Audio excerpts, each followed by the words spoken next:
cây rong càng ai ngắm lâu sớm mang nhìn thương hi cắn tuần bằng môn ăn trăm mây tu hi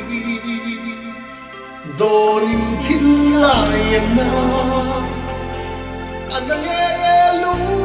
rung em thì dài dàng nghe si ra biết non ta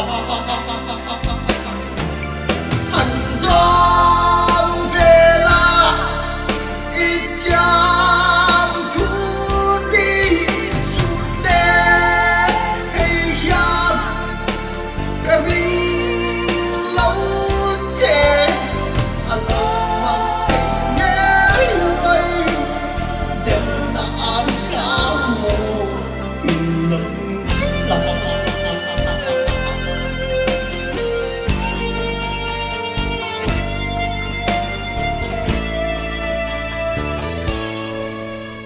nang nghe na leng dun hi arem si lam chua nang lai le vi tua zil mai na hi dang ten nghe na na ilung dum fa nghe trong ngày nang chi mong cha mong cha hận con về là ít giang thu đi suốt em thấy giang cả riêng lâu chê anh mà nghe vây đêm đã ăn cá mồ in lòng là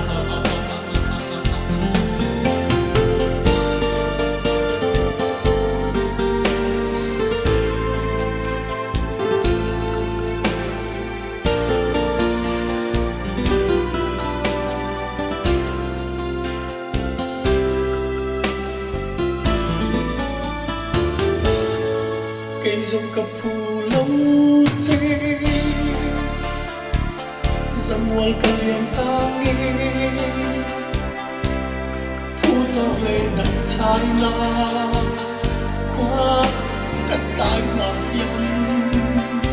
và sẽ cắn đi lòng chê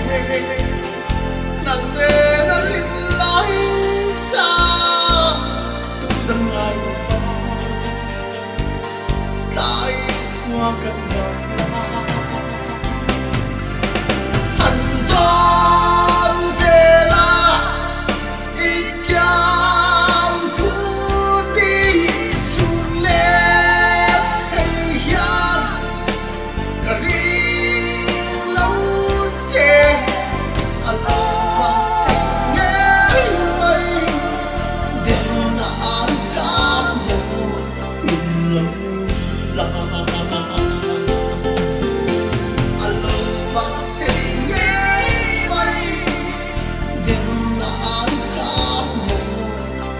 love.